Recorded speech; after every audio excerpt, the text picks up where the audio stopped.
You can see it, huh? So the Abhidhamma is not really to this particular year. The final year is not that much. The first few lecture will be covering all the Citta, Cittasika, and Rupa, whatever we have learned earlier years in the compilation and rundown again. And then we will be repeating the previous earlier what we learned, plus another two more, which in-depth one is dependent origination. Also, this one very in-depth. And the last one and most difficult one is a patana, the causal relationship, okay? The causal factor. This one I would take me at least 2 sessions to finish because I need to give examples, live example of how this relationship work. Because you need to explain with a good example because the book that explain to it is a philosophical kind. You need to understand what it means. So if you have a good example, it's easy for you to expand on it and elaborate on it. So our first lecture one is about Compendium of the whole unwholesome. This is a repetition of earlier stuff we completed in the first year to the fourth year on. So just bear with it, we will run through again.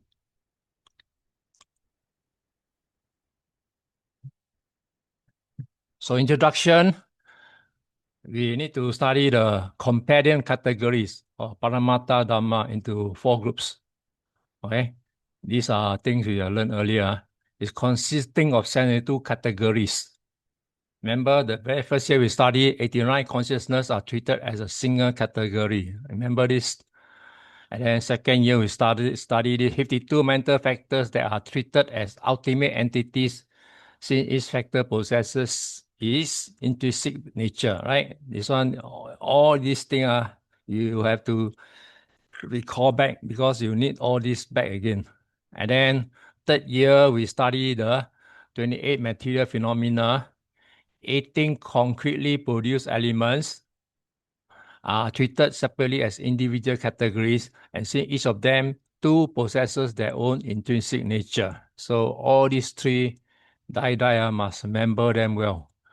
Then the fourth one is a Nibbana, being essence in ultimate reality, are treated as a single category. So this one, because is more than the first, second, and third one, so it's by itself is considered as one. And then this coming session, we are going to go through all this compendium. This compendium, it classified into 4 groups. Actually, it's all over the place. It's I would say it's according to the philosopher, it's a mix of everything. I mean, Roja, everything is on there, and these so later commentators or what I call writers they compile it into compendium into categories like unwholesome, mixed, and then enlightenment, and then the whole. So this we're going to study in one after another of these 4 groups. So today we'll study the compendium of unwholesome, akusala sangaha.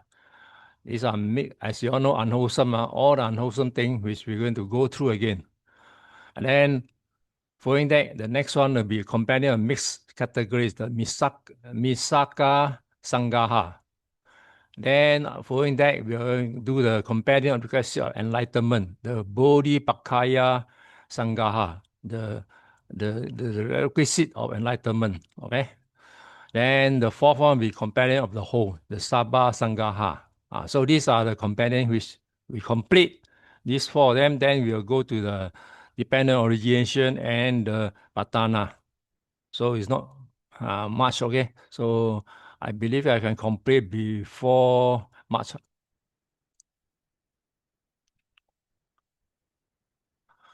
So we look at Akusala Sangaha. This is a repetition of what we learned earlier years. Akula Sangaha translate into a group of unwholesome, right? Remember, Akusala is unwholesome factors, or what I call collection of unwholesome state. So it's a systematic categorization of the primary mental factor that lead, all these are bad things, will lead to suffering, bad karma, and obstruct the path to enlightenment. So we need to study this of why the causes of human are unable to get out the samsara cycle because of this. This is the akusala that bind those people who the eye keep having plenty of dust were never able to see through. So essentially the opposite of kusala sangaha, I mean a good one, or the good factor, group of wholesome factors. So the akusala sangaha is not found as a single explicit list in the earlier sutta. That's why I elaborate on this. It's not just one topic by itself. So it's a classification of many things into it. And then this scholar made it into one called Compendium. Suitable in the early sutta, I cannot find it, but it's a later scholastic systematization. They call it systematization. Found in Abhidhamma Pitaka and its commentaries. And then all these further need to be clarified. This commentator will add it in and make it into one big pile of compendium. So it organizes various unwholesome thoughts. Okay. So basically, in this chapter, we study all the unwholesome thoughts and action mentioned through the Buddha's teaching into a coherent framework. So that means to assemble all the bad factor, whatever related into one whole chapter, just to classify into this. So this is a repetition of what you study in earlier chapters. So the most common formulation included 3 primary roots. Remember, I thought when you do commit evil, there are 3 evil roots, under which all the unwholesome factors are grouped.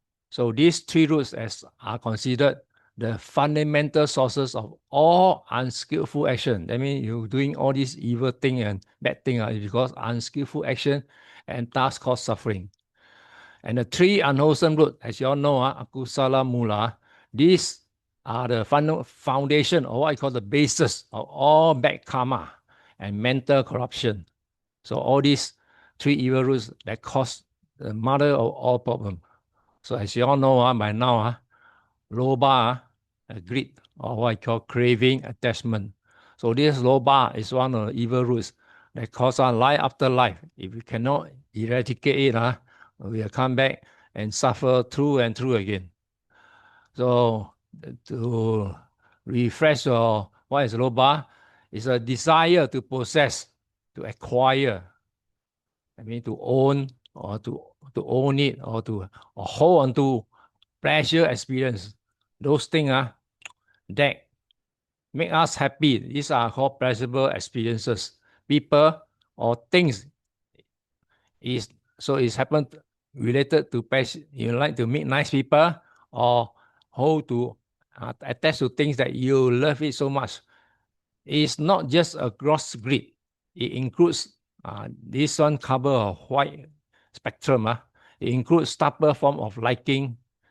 You just like it, you long for it, and thus you have a selfish desire. So these are things that fall under this called greed or craving or attachment. So this is a whole meaning to describe what is this about. So when you start with this, the manifestation start.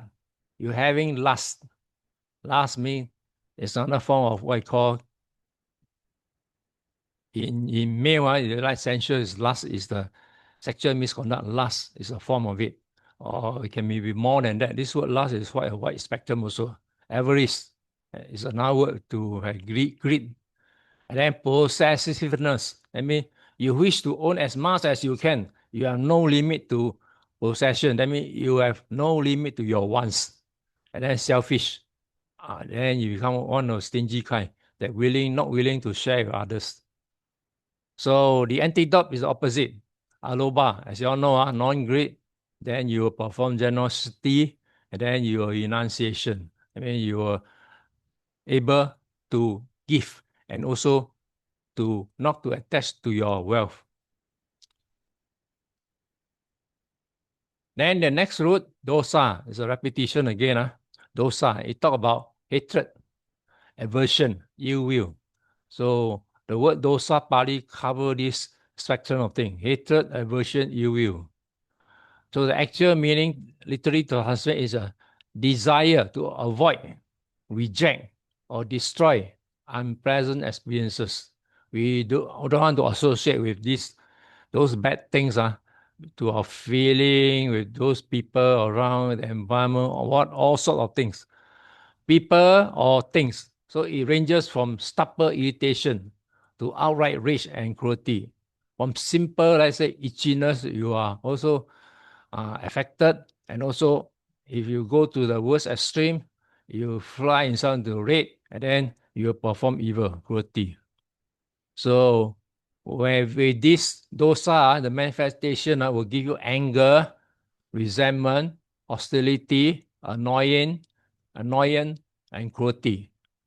That's why you see in the world politics, American, the politics is in this manner. Okay, all the whatever the Democrat or Republican, they are going each other because of this. Okay, so even in not just American, other countries, okay, especially politics, you can see this very clearly. Okay, and the opposite, the antidote is for adosa, non-hatred, loving kindness, metta. There's a cure for it. And then the next root, the Pali called moha, or called delusion or ignorance. So literally the meaning means the fundamental misperception or reality. Not thinking of what is really happening, because you have so-called this called prejudice or whatever judgment of your own that you don't want to see the opposite side. It's a mental darkness that prevents one from seeing the true nature of things. So when you have prejudice, especially prejudice, you cannot listen to other people one. That means the three mark existence: anicca, dukkha, anatta. So Buddha always put this three mark existence as to describe this delusion is about. So if you cannot see through this, then very hard for you to get out from delusion. So if you have this root, the manifestation will cause you confusion, downness, wrong view, ignorance. So that's why you commit many things wrongly because of this moha root. So the opposite is amoha, non-delusion, and you arise wisdom and pana. Crucially, moha is considered as the root of both lobha and dosa. That means when you have lobha and dosa, this moha delusion will automatically arise next. So one acts with greed and hatred because one is deluded. Because you act first one and second one, because you are deluded. You have false view or you have wrong view about the true nature of reality. So people who commit evil because they don't really step back and then look at it and see what is wrong. So that's why the cause of world trouble, especially war throughout the world, because of this. Okay, especially religion. Religion is one of the evil thing that cause a lot of trouble in this world, because their God is different from my God. That's why so much problem.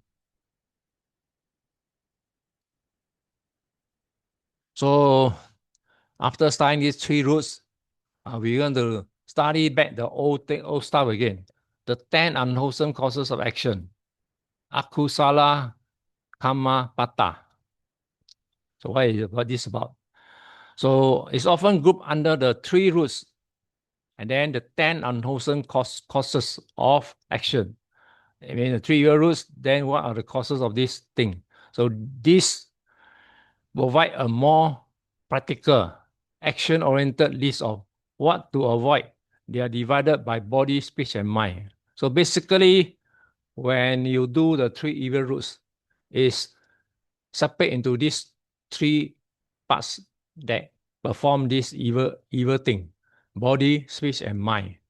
And the easiest to commit is speech. Okay, speech, if you don't guard, You speak, especially you speak good one is okay, but you speak the bad one, one you speak out, very difficult to take, eat it back and ask for whatever apology you ask for it, also no use one, because that's why speech is one of the thing. Many people, even those who have lots of what highly educated, but the speech one make wrongly. Recently, it just happened a few days ago. One of our minister in Singapore, for very first time, we qualified for the Asian Cup in football. And then this stupid minister, I don't know, he foolish or whatever, or overreact. He make a kind of speech they call the Hong Kong people idiot.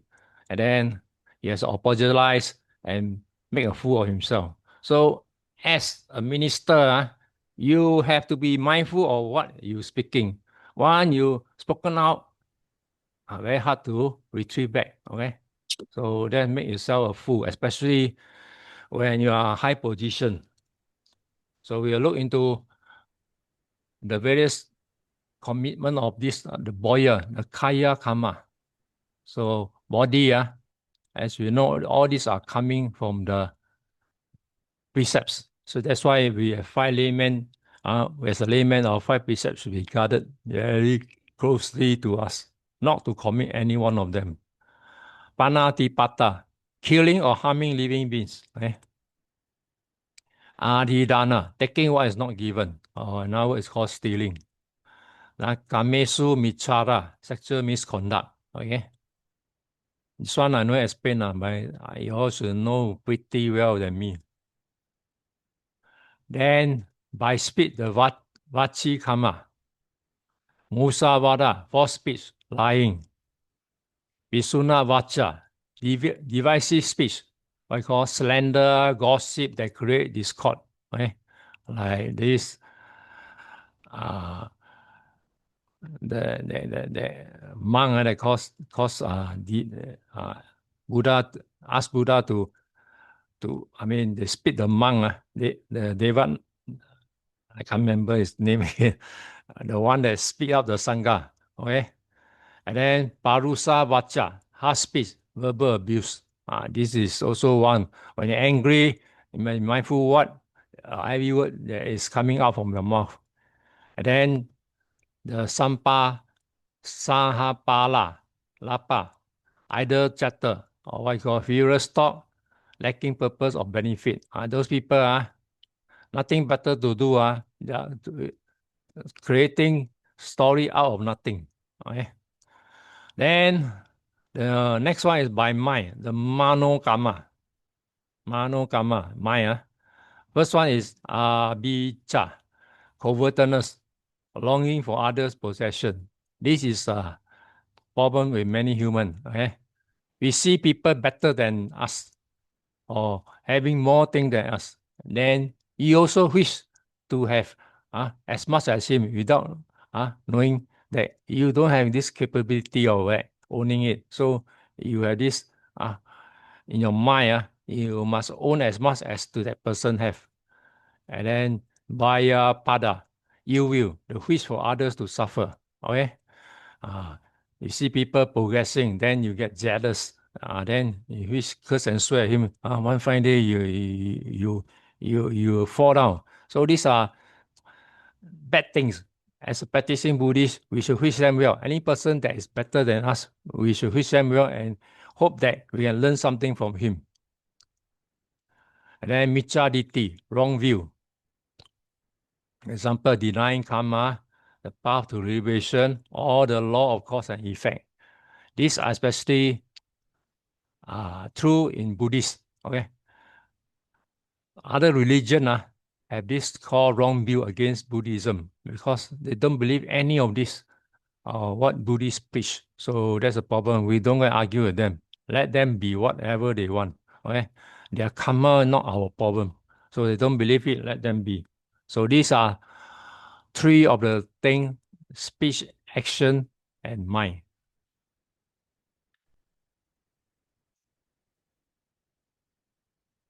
So the mental factor are directly linked to these three roots. Vicca is fueled by lobha, greed. Vyapada is fueled by dosa, hatred. Miccha ditti is fueled by moha, delusion. So all these 10 of them, by now you should know all this well. So what's the purpose and practice of this Akusala Sangha, knowing it? So the purpose of studying it, Akusala Sangha, is not to create guilt, but to develop mindfulness and wisdom. First one, diagnosis. It acts as a diagnostic tool. When one experiences suffering or creates conflict, one can trace it back to one of these roots. This is anger, is arising due to dosa, or this restlessness, anxiety is a form of lobha for a different situation. So it's good to know all these bad things arise, and then you can trace back what's the cause of it. So don't just react, just reflect on it, and then trace back, then the problem is solved. Cultivation opposite. The path of liberation involves replacing this unwholesome factor with their wholesome counterparts. Okay? Example, replace lobha with generosity, what I call dana, and renunciation, niyakama.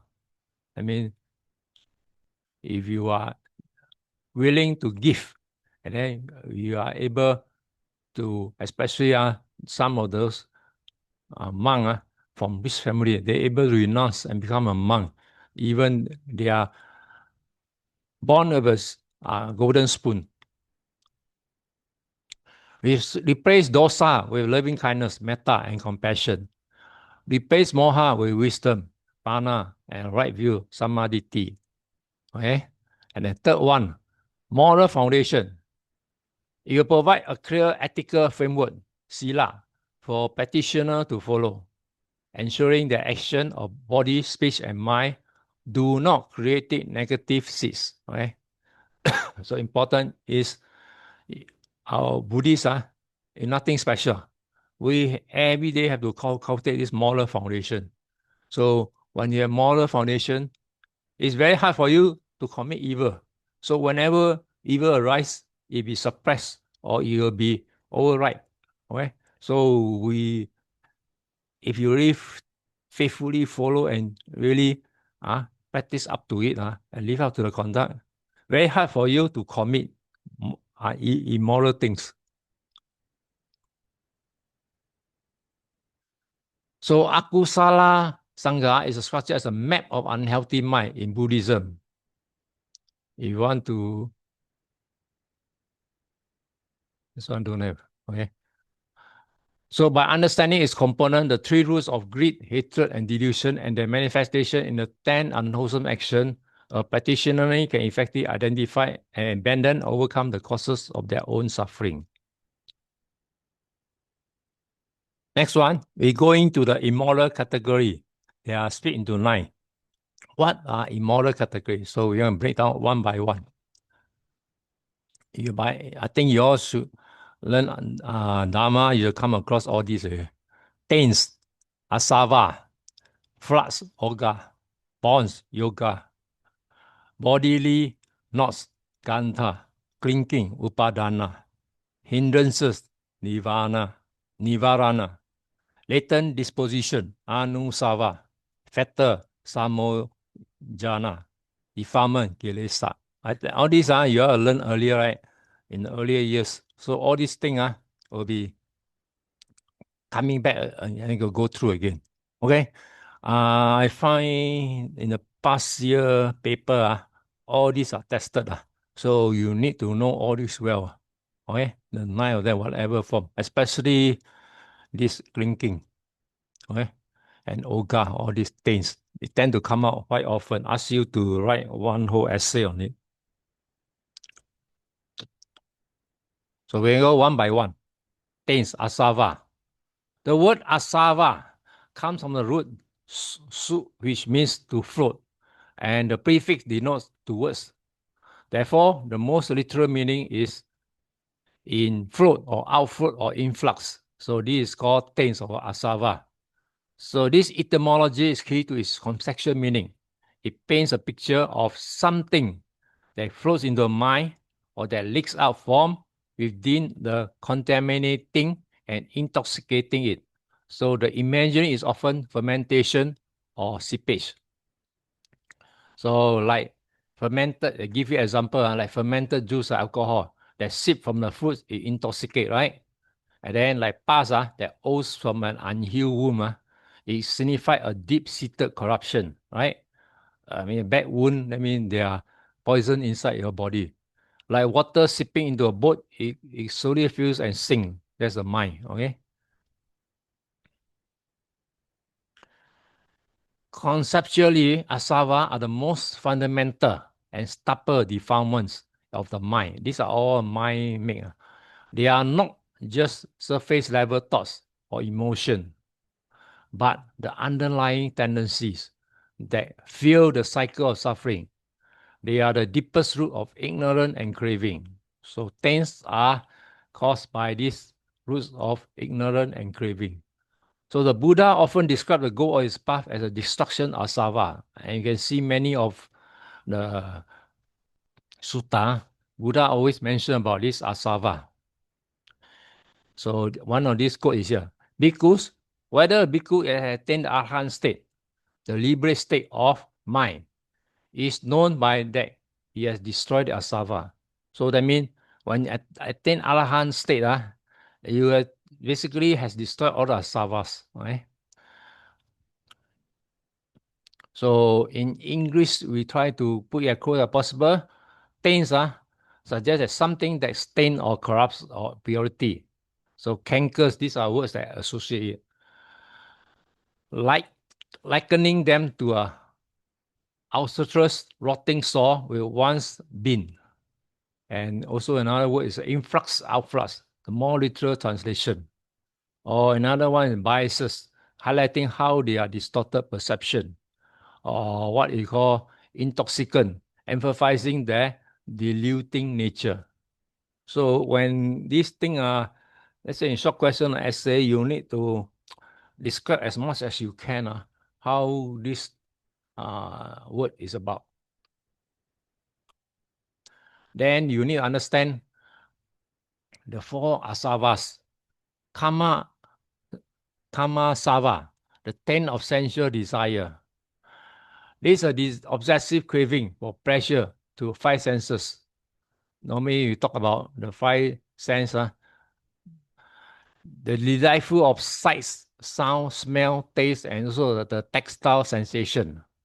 So it's not a sensory experience itself, but the mental. Okay, so you have contact with it, then your trouble is that your mental clinking, seeking, and addition to it.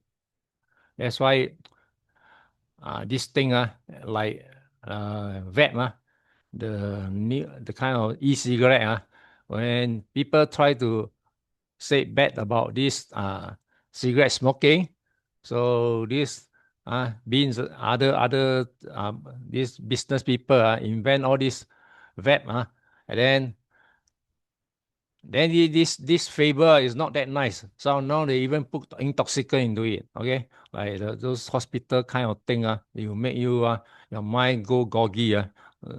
Another form of drug.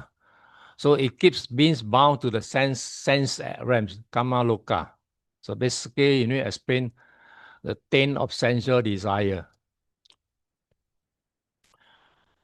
And then Baha Sava, the 10 of craving for existence.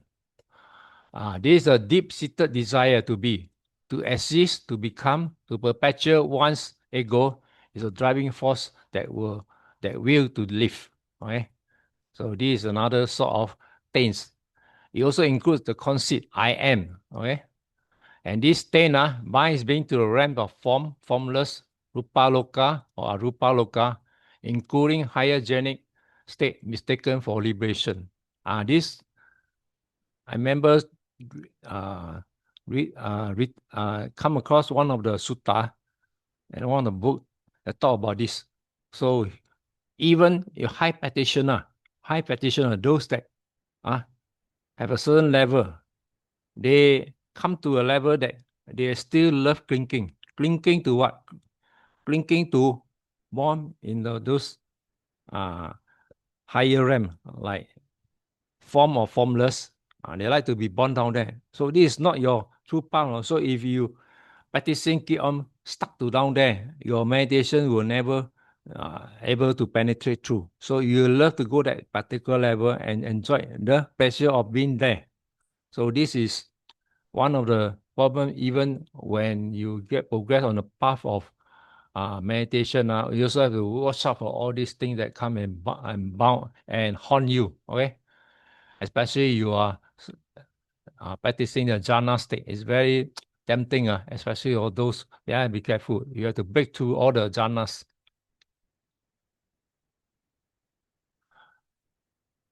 Dita Sava, the 10 of wrong views. This attachment of speculative opinions, dogmas, ideologies, especially the identity of view, Sakkaditi, the belief in a permanent, unchanging self, Atta or Atman. So this is talking about those are people that cannot explain things. When Buddha talk about soullessness, they cannot accept. They still need the soul. That's why you see the later forming of this Mahayana. Some of the teaching, Bugala, is about talking about soul. These are later, when Buddha not around, they import all these ideas to you about this Bugala. So that's why very confusing. Especially you talk with Mahayana. They still cannot, especially the Chinese one, those Chinese educated. They said so Buddhist about soullessness, but they still bring the word Linghuan into the description because very hard for them to explain soullessness. Okay? They still have to explain Linghuan. So Linghuan is consciousness. They put it as a sort of soul. So it's a wrong kind of view. So I don't want to try to argue with them because they are this kind. No use argue until dawn. Still never fix. So it includes all fixed, rigid views that created conflicts and prevent one from seeing the reality as it is. Yatta Bhutam. Okay? So we Buddhists have to learn a lot of things that what are right view and what is wrong view. Okay? Just don't blindly accept because he's my master or because he's somebody. Okay? You have to open, as your progress, you need to open up your mind. Avijja Sava, the taint of ignorance. This is a fundamental root of all other things. It's a non-knowing avijja of the Four Noble Truths of impermanent, unsatisfactoriness, dukkha, and also non-self, anatta. So it's a primary cause of misperceiving reality, leading to all other defilements. Okay.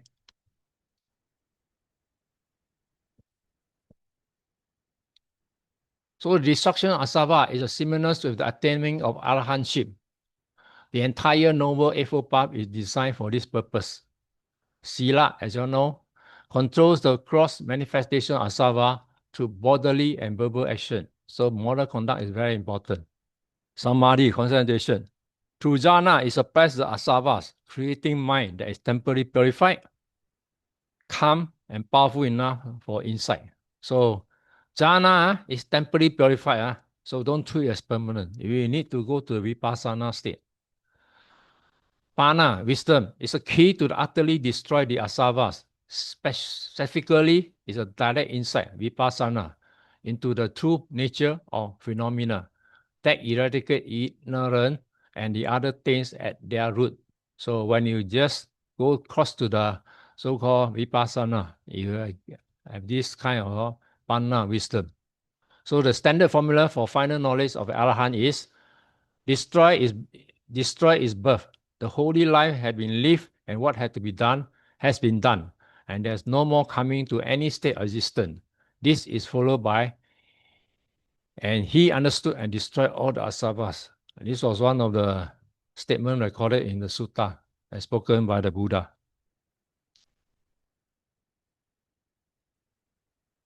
So next step is how asavas are destroyed.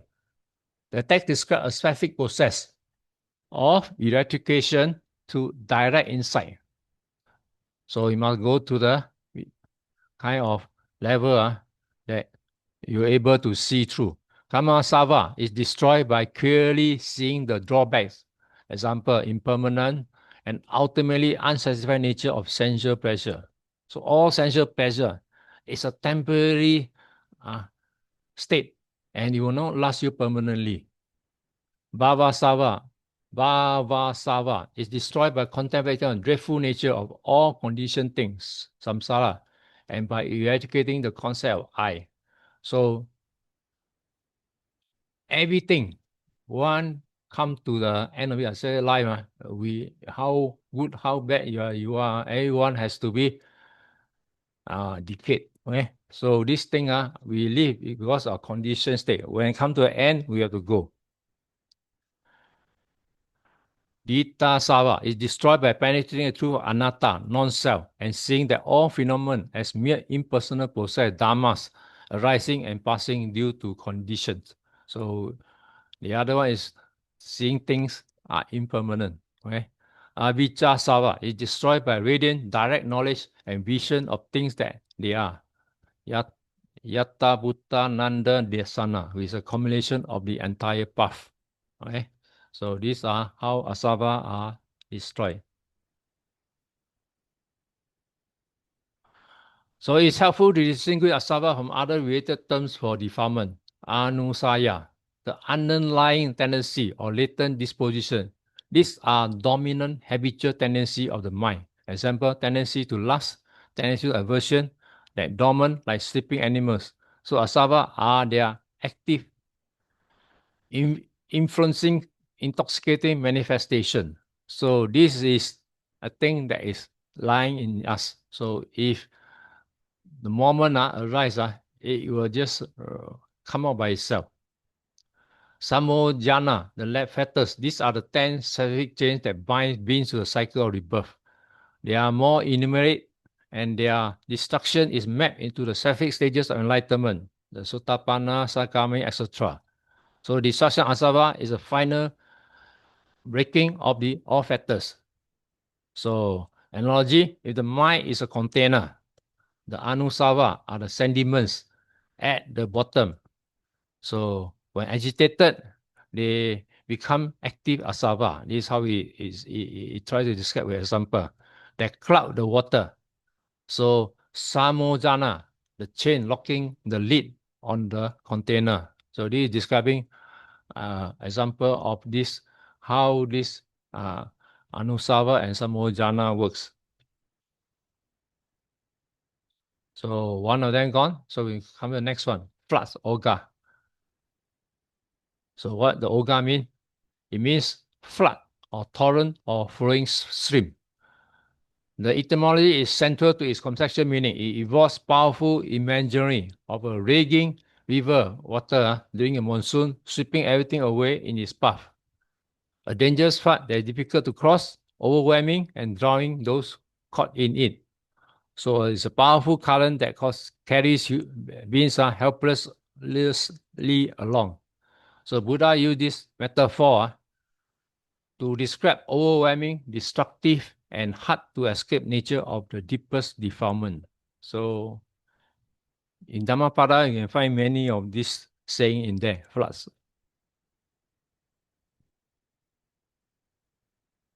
Conceptually, the orgas are the four most powerful streams of defilement that flood the mind, summon it in suffering, and sweep being along the cycle of rebirth. They are virtually simultaneous with the four asavas, the 10 of cankers, and are sometimes used interchangeably in text. However, the flood metaphor emphasizes their overwhelming and forceful nature. So a being trapped by this flood is called Oga Paluta, one who is swept away by the floods. One Arahant, a fully enlightened one, is called Ogatena, one who has crossed over the floods. So what are the four floods? Kamo Raha, the flood of sensual desire. So this is an overwhelming craving for pleasure through the five senses: sight, sound, smell, taste, and touch. It's not the sensory experience itself, but the obsessive pursuit of and attachment to it. So this flood keeps beings bound to the sensual realm, Samuccaya, constantly seeking the next hit of pressure. So these are for laymen who every day going for one pressure after another. Bhava Goga, the flood of craving for existence. It's a deep-seated desire to become, to perpetuate one's identify and continue existing. It's driving force of the will to live. It includes not just desire for eternal life, but also for higher, more refined existence. This flood binds beings to the realms of form and formless, Rupa Loka and Arupa Loka, including the material jhanic state mistaken for liberation. Okay. Just for reference, especially Mahayana, they have chance to get liberated, but they put a break to it. They want to liberate all beings. Is this called the flood of for existence? Ask yourself. Okay. So this is things or even other people who aim for other form of existence. So this is debatable. Just to give example of this, to how this flood of existence comes about.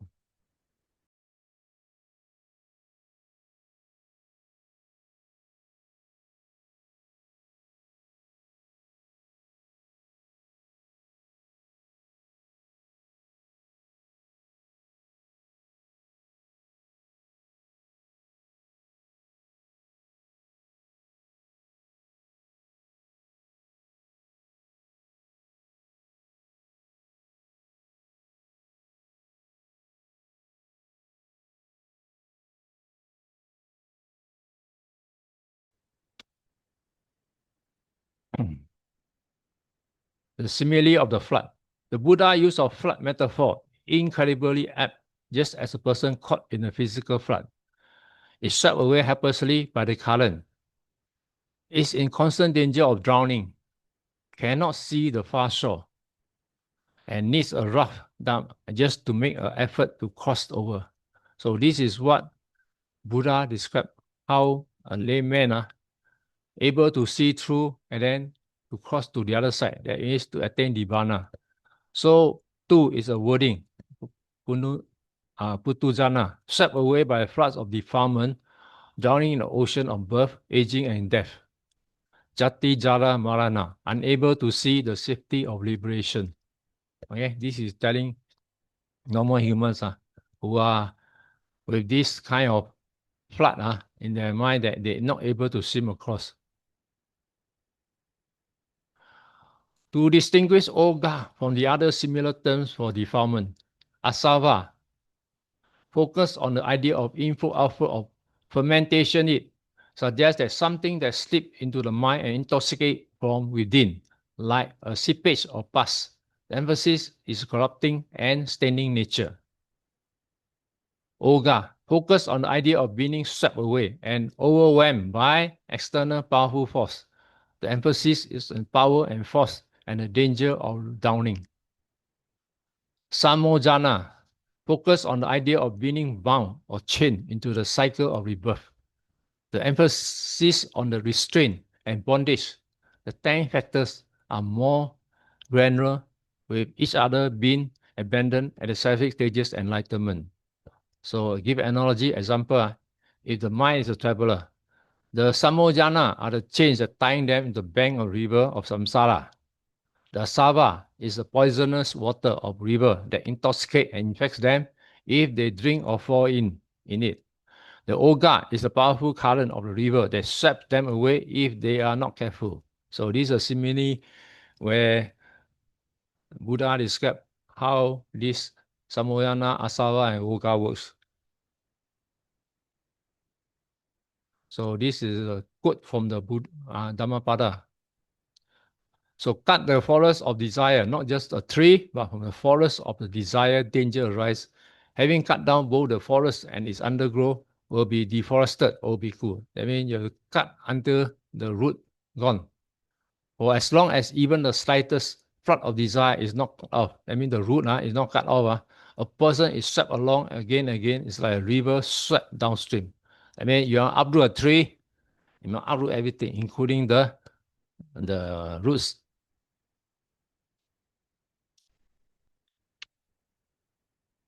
So the entire Noble Eightfold Path is a means to cross over these floods, and the goal of spiritual life often described as crossing to the far shore. The process involves hearing the Dhamma. First, one must know what a far shore exists and that crossing is possible. That means objective is Nibbana.